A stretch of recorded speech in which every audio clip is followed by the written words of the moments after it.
morning po sa ating lahat, no? At welcome po dito sa ating channel. Sobrang ganda po ng panahon. So, katatapos lang po namin maghatid ng aming mga estudyante. So, pagdating ng bahay is kumain agad kami ng aming agahan. Kaya hindi man ako pinadrive ng aking banana ngayon mga day kasi kagabi sobrang sama talaga ng pakiramdam ko. Tingnan nyo. Parang ang sakit ng lalamunan ko, tapos ang sakit ng ulo ko. Parang ano ako ba, yung nilalamig ako. Kaya nagpahilot ako kay Sofia. Buti na lang marunong maghilot ang batang ito. At pagkatapos nga po naming mag-agahan ay nag-inom talaga ako nitong Entra. Ito yung pangmalakasan ko na tumutulong talaga para ako ay maging malakas. At sumigla naman kahit papaano ang ating katawan, no? Kasi hindi pwedeng magluya-luya kay marami tayong gagawin. So hindi ko siya iniinom na buo mga day. So ang ginagawa ko is itinutunaw ko siya sa parang warm water. Gusto ko talaga kasing malasahan yung lasa niya. Tapos itutunaw ko siya sa mainit na tubig. Tapos pag medyo mainit, so lalagyan ko lang siya ng cold water. Ayan o. Para pag inom, hindi naman mapaso ang dila natin. Tsaka diretso na agad inom. Kasi masarap po talaga to day. Parang tea ba? Parang tea yung lasa nito. Sobrang sarap. Hindi ito sponsor mga day ha. Assuming naman kung may magpa-sponsor sa akin ng ganito. Akala mo naman sikat, no? Sadyang gusto ko lang talagang ipakita sa inyo day kung ano yung iniinom ko. Kasi proven na talaga to sa pamilya namin. Ito yung iniinom ko. Iniinom namin pati yung nanay ko na may cancer. Ito talaga yung iniinom namin day. Proven and tested. So kay wala man tayong ganap ngayon, wala tayong lakad, hindi tayo yung magsusundo sa mga bata sa tanghalian. So maglinis muna tayo ng bahay natin, magpunas. Kay tungod sa kaka-reels ko mga day, hindi na talaga ako nakakalinis ng bahay. Buti na lang nandito si nanay, no, na makakuan ba makalinis sa bahay. Pero pag may free time naman ako, maglinis talaga ako. Kaya mahilig ba akong maglinis? Ako pa, Ginoo ko Lord, kung pwede palang linisan tanan, no. Pero minsan talaga parang hindi na kaya ng katawan ko na maglinis ng as in sobrang linis ba. Parang napapagod na rin yung katawan ko. So yan, punasan natin yung table kasi marami talagang crayon, mga kanang pandikit ba, yung glue na dinidikit ni Mia dyan. Kaya ayan at least malinis na. So pasensya na kayo sa nakikita nyo sa aming couch na buslot na talaga yun mga day kasi wala pa kaming pambili ng couch ngayon mga day kasi ligon pa man ang mga day, sobrang tibay niyan. Yan talaga, nasira lang talaga yung upuan niya kasi paano ba naman hindi masira nga tuslok-slokon manimiya og lapis manang nabuslot. So wala pa kaming pambili ngayon kasi marami pa kaming priority, hindi muna yan at least maupuan pa, gamitin pa, wag mo nang bumili ng bago, no. So kay Ginoo ko ang panahon mga day, muuwan, muinit, gibuang misuwan dani mga day mo na nga magsige na lang jud miglilis gawas ug niuwan na bagwa. Yung mga sampayan namin mga day mababasa na naman, sobrang dami pa na mga labahin namin simula nung wala kaming tubig. Kinuha na naman namin yung aming mga sinampay doon sa labas kasi mabasa na naman kay murag kauwan no naman puding panahonan eh.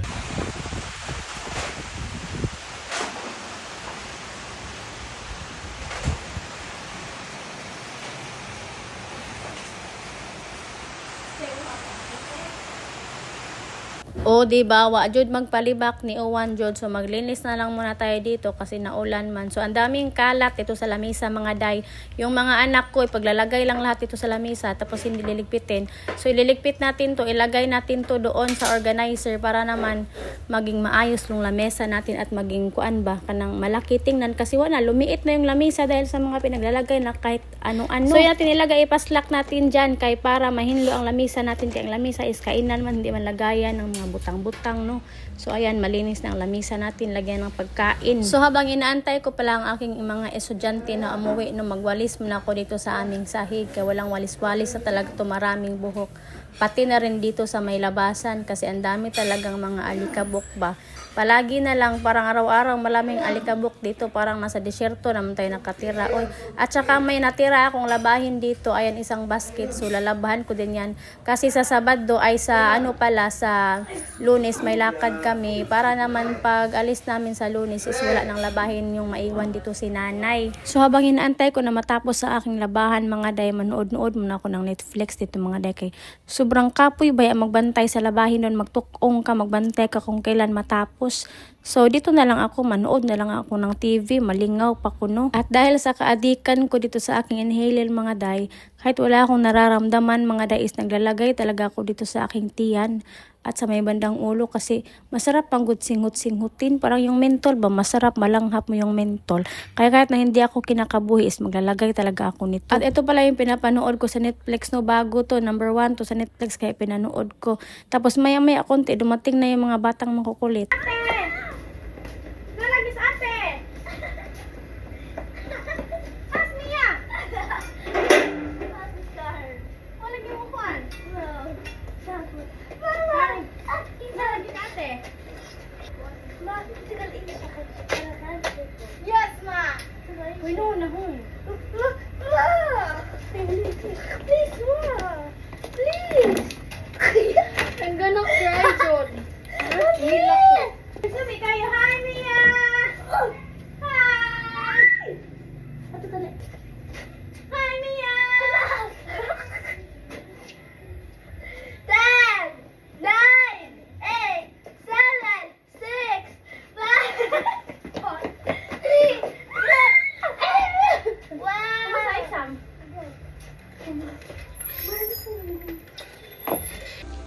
ano? Number 1 is Netflix.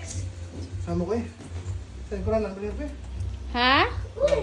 At ito yung ulam namin ngayon mga day, pansit na ipapari sa bagoong isda na may maraming kamatis. Sarap yan mga day, kain tayo. Pansit!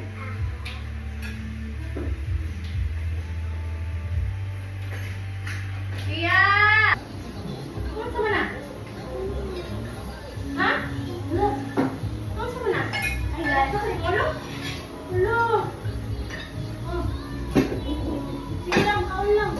At mga bandang 1:30 PM po ay pinatulog ko muna yung mga kids kasi ako ay aalis kasi mag-walking po kami sa Old Airport ng aking banana bell ngayon. At ito na nga, dumating na nga siya galing sa trabaho. Nagbibihis muna siya ng short at t-shirt at kami ay aalis na para makapag-walking na kami. At pagkadatingan namin sa Old Airport, wala pa masyadong tao so nag-park muna kami dito. At maya-maya ay nag-start na kaming maglakad. Bumili pa pala muna ako ng tubig kasi hindi pwedeng maglakad ng walang tubig kasi hihingalin ako. So aim pala namin sa araw na to na makarating kami sa pinakadulo nitong runway na to kasi kahit minsan hindi ko pa talaga siya narating para naman maging proud ako sa sarili ko, diba, na narating ko talaga siya na hindi ako hinihingal. At eto na nga, palapit na kami ng palapit sa pinakadulo nitong runway kasi nakikita ko na yung construction ng call center building dito sa may bandang gilid. At eto na nga, nasa finish line na kami, nasa pinakadulo na kami ng runway mga day. I'm so proud of myself at ngayon ay babalik na naman kami sa aming pinanggalingan na sobrang pagkalayo-layo. Imagine 3 kilometers ang nilakad namin. At sa sobrang tuwa nitong isa, napasayaw pa siya kasi nakarating na kami dun sa pinanggalingan namin sa kabilang dulo. At sobrang tagal ko na pong nag-crave ng balot pero hindi pa ako makabili-bili. Ewan ko ba kung bakit. Buti na lang ngayon may nakita kaming balutan dito sa my daily bread kaya bumili na talaga ako ng 5. Kasi sobrang mahal ng balot mga day, 30 pesos. So dalawa lang sana yung bibilhin ko kaso naisip ko yung mga anak ko kumakain pala ng balot. So ginawa ko na lang 5. Dalawa yung akin tapos sa kanila tig-1.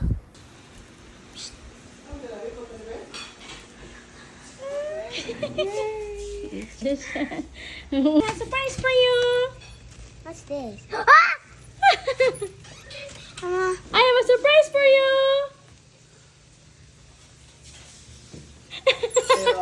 Hi! Ay, anak, ay. I have a surprise for you! I have a surprise for you.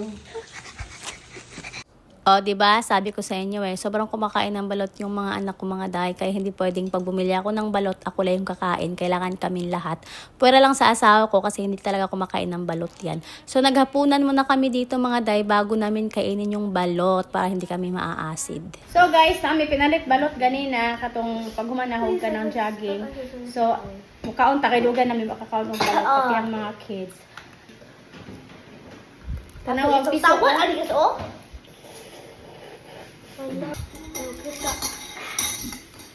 Hangoy! 16! Oh, dali guys. Hindi na lang makugaro kaon. Healthy lang isa. Ito ba rin ako may mataan mo? Healthy lang isa. Ikaw sa ba? Guys, luwi naman ko. Yummy! Guys. Kaya yung dili piling suka guys. Kung mo na na asin na naiyaha. Kalang soap. Oh, kita mo. Salt. So, 3. Yummy! So,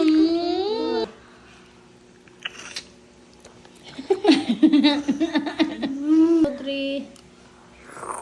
Tara. Suka. Tama ng suka. Uy, kagwang.